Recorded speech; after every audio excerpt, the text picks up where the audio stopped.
I'm here with my mother, Shirley Doris Smith, and we're going to be discussing a little bit about her life. Mother, tell me a bit more about your parents and your family background. Oh, our dad came from North Devon, from a farm, and mother from Bristol, big city of Bristol. And they went first to South Africa. They were married in South Africa, but Dad wanted to go farming, and he couldn't afford to go to farm in South Africa, so he came over to New Zealand, where my Uncle Dudley was, mother's brother. Dudley was living in New Zealand, and he persuaded them to come over here, where they bought a farm. Where was the first place they settled? Oh, down near Wellington. Yes, and then they came up north to settle in Whangarei, which is about 9 miles from Dargaville. What year might that have been? That was 1919 they came to Dargaville. You must have had some of your older brothers were born by then? Yes, my two older brothers, yes, and I was born in 1921.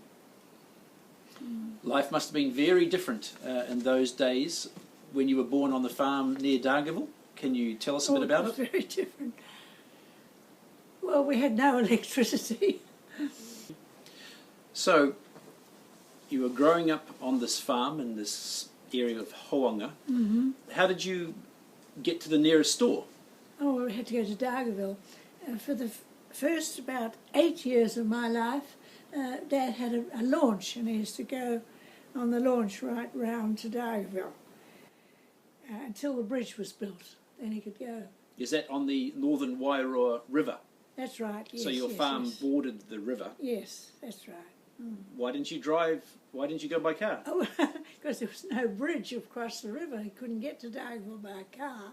I see. Your farm was on the southern side of the river. Dargaville was on the northern side of the river. There was no roads, and there was no bridge to get across the river anyway. So. No, not till about 1929 or 30. That's when Dad sold his launch and got a car. Did you once tell me it was one of the first cars in the district? Oh, I don't remember saying that. I don't remember saying that, no. I think was it a Model T Ford? Oh, just for a little while, yes. Then we had a Jewett, a Jewett car. So, how did you cope? How were you self-sufficient on the farm, your family? How do you mean self-sufficient? Did you grow? Where did all your food come from? Vegetables? Oh, well, we grew a few vegetables, yes, but you had to buy the rest from Dargaville. It was a dairy farm. Yes. Did you help on the farm work? No, I had two older brothers, and they helped on the farm. They did the farm work. I never learned to milk even. Did you help your mother with chores around the house? Yes, I had to help my mum. I suppose feeding chickens, things like that? That's right, we had chooks, yes. How did you get the milk to sell the milk? Oh, well, first of all, I suppose it went by boat. Boat used to take it to Dargaville, and then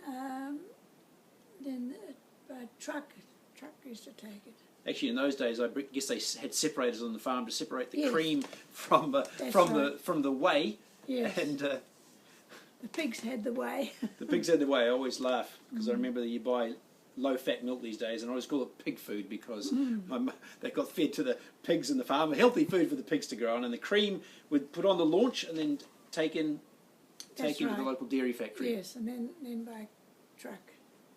From about 1930 onwards, 29 or 30. What was your schooling? Well, I went to the primary school in one teacher school in Whangarei. It was called the Graham's Fern School for some reason. I don't know why it wasn't called the Whangarei School. Called the Graham's Fern School. And then I went to Dargaville High School. Norman, my brother, took me on a motorbike for the first year, and then I boarded in Dargaville for the next 4 years. The last 4 years of high school you boarded. Yes, yes. Tell me about the primary school. How did you get to school each day? Went on a pony. It's a mile and a half a week. I rode the pony to school. Raffles. Pony was called Raffles. I remember you mentioning once there were 3 of you going to primary school. I guess when you first started, you and your 2 older brothers. Yes, I used to sit between them. You used to sit between them, 3 of you on a horse. Yes, just for 1 year. And then Derek went to Whangarei High School as a boarder for a couple of years. So it was you and your next brother Norman travelling to the local primary school. That's right. And then Norman left and I had the pony to myself. I was very pleased about that. You had to go and catch the pony in the morning, ride it to school, and what happened to it during the daytime when you're at school? Oh, it stayed in a paddock, a horse paddock next to the school. I think the old schoolhouse building is still there. It's used as a shed on the farm. There was some talk of rejuvenating it, and I think, I'm not too sure if the local farmers have done that now, but the school's still there. Oh. So, Mother, growing up on the farm, you were born in 1921, and then the Great Depression started in 1929. You would have been 8 or 9 years old and went on till 1935. Yes. What are your recollections of that time and how people lived? Oh.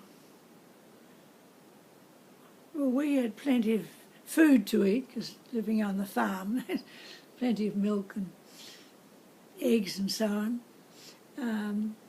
But a lot of people were very short of food.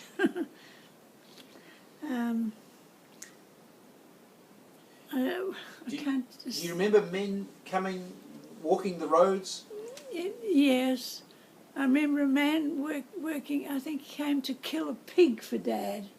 I remember him just had a sack with holes for his arms and for his head.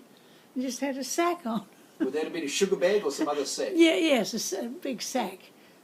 Yes. And why was he wearing a sack? Well, because he had short of clothes, I suppose. Yes. It was just an extra covering he had.